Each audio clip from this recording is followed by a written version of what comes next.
dish. You're a TikTok guy, so Yes, Instagram's trying to get in on the old TikTok business. The social media site is preparing to launch an alternative to the popular video site, its own Instagram Reels. Reels will let people record and edit 15-second videos set to music and audio. Users can then upload videos to their stories and Instagram's Explore feature. Instagram is not even given an official launch date for the feature. It's being tested right now in India, and eventually they hope it to spread to the United States and 50 other countries. Now, you TikTok, right? I do TikTok. I Instagram, too. Instagram already has stories, though, where you can post videos. So, I mean, I'm kind of interested how it's going to be a little bit different with Reels. But that's, I mean... Well, is this the story, are they limited to 15 seconds?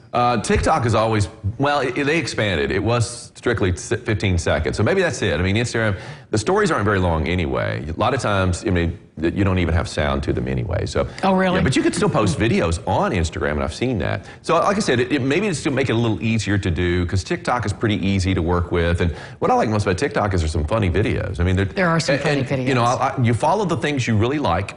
You know, it's not just about following friends. You'll follow people from all across the country, all across the world, I guess, to a degree. But it's just like I like these like trick shots and sports and stuff like that. And you'll see these guys doing some really wild things. And it's just a lot of fun. So, well, you put your funky fruit up there, too. I put my funky fruit on TikTok as well. So people like that. He's so cool. He's on the cutting edge of technology. No, but I just thought, you know, I heard a lot of people were going there, and I thought you might as well give it a try. And I liked what I saw. It's right up your alley. Well, I'm kind of interested to see how the Reels, you know, it kind of sorts out and see if it's going to be up my alley, too. They're working it out right now. Yeah, we'll see.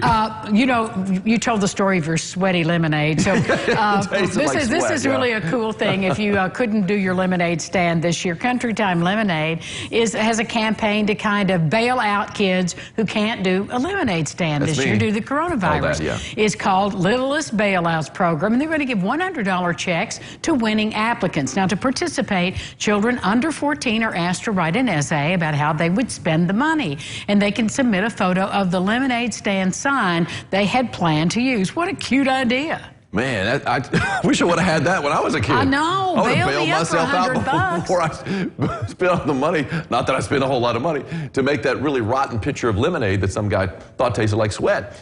I only made a quarter. In fact, I even asked him, do you want your money back? I said, no, keep it. And did he throw out the It was lemonade? a mercy quarter. It was a mercy quarter. A bailout sounds pretty good. I bet a lot of kids go for that. And in their essay, they have to explain how they will spend that $100, which I think is kind of cute. Yeah. Now, kids, if you're going to be doing that, make sure it sounds fairly noble. Yes, at least, you know. Candy, Snickers bars, all that. That's not going to cut it. I'm going to buy myself stuff. Yep.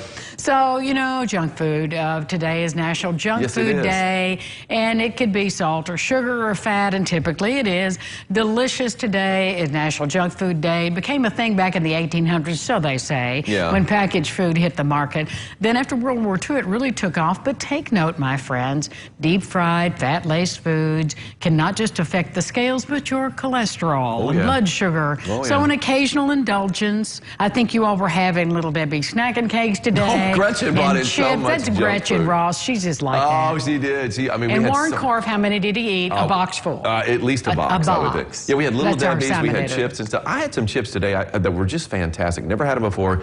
They were baby back ribs flavored. Get out of here. Chips, potato chips. And they tasted like I was eating a rib almost. It was really fantastic. Oh, by the way, yesterday we were talking about a lollipop, speaking about junk food. Oh, the history of the lollipop, yes. Well, my buddy Kurt Finke, who watches on a regular basis, Hi, Kurt. He actually messaged me and he said, basically, this was actually something that had been around a long time before that. In fact, this same dude was selling lollipops on the street, I think, of New York in 1908. So, but they didn't get, I guess, the copyright for the term lollipop. Trademark. The trademark, boom, until the 1931. That's the kind of quality information you get right research here on Local Lifestyles. Yeah, I know. The history of the lollipop, Of course, you would know what it is. We will be back with more Local Lifestyles right after this. Stay with us.